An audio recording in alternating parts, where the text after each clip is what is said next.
Okay, so this is my annotated notes presentation for the Neoliberal Arts, how college sold its soul to the market, and for English MO1A. So the first thing I will start by saying is this is absolutely by far my favorite thing that I've read in this class so far. Very insightful.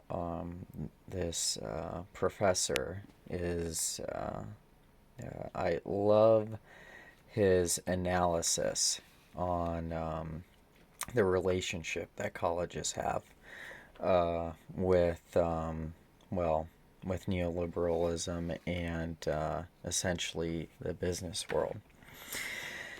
So, one of the first things I noticed is that he mentioned that he recently spent a semester teaching writing at an elite liberal arts college. And I was curious as to why he didn't mention which college it was. And then after finishing the article, I actually realized why. It's because his complaint wasn't with that one college, it was the institution as a whole. So that actually made sense later on. Um, let's see here. So, a lot of how he feels about colleges in here, I actually feel the same way about colleges. I relate to a lot of his complaints. Um, so he's pointing out that we're now basically college is like almost kind of like working in a factory. You go in, you get your degree, and the degree is more specified now to being a specialist, he mentions, for the market versus being learning and original thinking. And he attributes this to the fact that the market, it has, so he says it's swallowed the college, the education field. It's swallowed, you know, uh, learning liberal arts, as he puts it. And I actually don't agree with all of his analysis, which is fine. He mentions that. Let's see here. This is very interesting.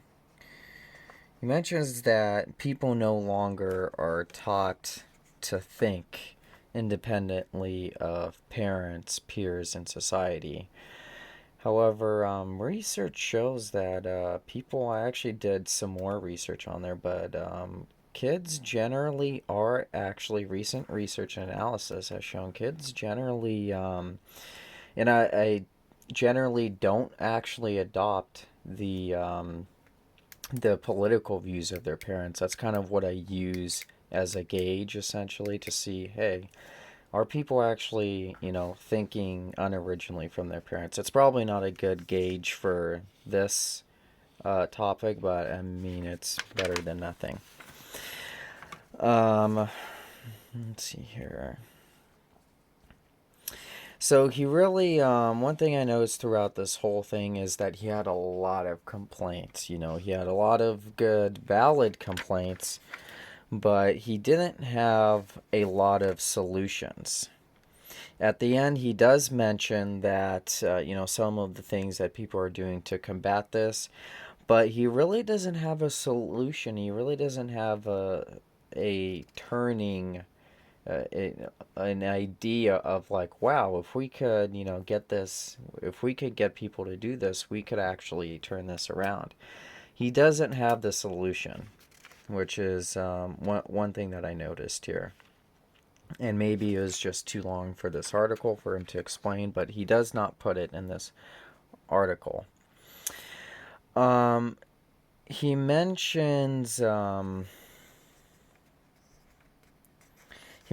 that colleges are. Let's see here. I gotta take this off. Um, he mentions that tuition pricing is an issue, and I absolutely agree. I looked up the salary of Harvard's president, for example, and this guy in 2020 made $7,201,795 just as the president of Harvard. And it makes you think, like, these students are going in, they're getting into a lot of debt, and this guy who's, at the top is making more than some CEOs. And it just tells me that college is a business now. And I think that's one of this professor's complaints. Let's see here. So, one thing that I didn't like about this article is that he gave public institutions he a free pass in what I think. And I think one of the things that he missed in his analysis is that yes, we do have students now that don't want to learn about the arts. They don't want to, they don't want to learn how to think. They're not, they're more getting degrees for a particular sector of the market, and they're not becoming original thinkers. And one of the things that he gave a pass on, and I think I know why, I'll explain this in a second, is that he gave a complete pass on the fact that K through 12 is now producing a student that doesn't want to learn original thinking, that isn't interested in literature. And one of the things that I saw even when I was going through high school is that teachers were more worried about their performance evaluations than actually teaching. And I think the reason this professor ignored this issue is the fact that his solution to this, part of his solution, is to publicly subsidize with funds college tuition for higher level education. And I think it pokes a hole into his argument that, hey, K through 12 is already producing students that don't want to learn, don't want to think, they're not majoring in philosophy, they're not being taught how to think. And your answer is now to run the entire college system exactly like the system that's producing a student that's completely worthless when it comes to original thinking. And I think that is a flaw in his solution. I don't think we're going to fix this by running it with a system that already ruined our students that don't want to be original thinkers. Why would you want to run it in such a fashion? Why would you want to fix it by mirroring a public education system that already ruined our students? So I think we have to fix the kind of students that the high schools are putting out. I mean, just throughout high school, I had horrible teachers, and I would say maybe 20% of my teachers were actual good original thinkers, knew how to think, knew how to teach, knew how to incite interest, and knew how to you know teach topics in such a way that students would realize that their interest for it. But I see more and more the way that teachers are protected and tenure is actually ruining the quality of our public education system. Um, I'm seeing the kids that are coming out of high school nowadays, and they're completely worthless. They get easy homework assignments. They're not interested in grades, and I think that's actually where our problem starts. Is that our public education system is so focused on performance evaluations that teachers just teach in an easy way and grade students easier, And that's why we are now getting college level students that just want to go straight for what they need and that's it. They don't want to actually learn. They want to do the bare minimum for what they need in the workforce.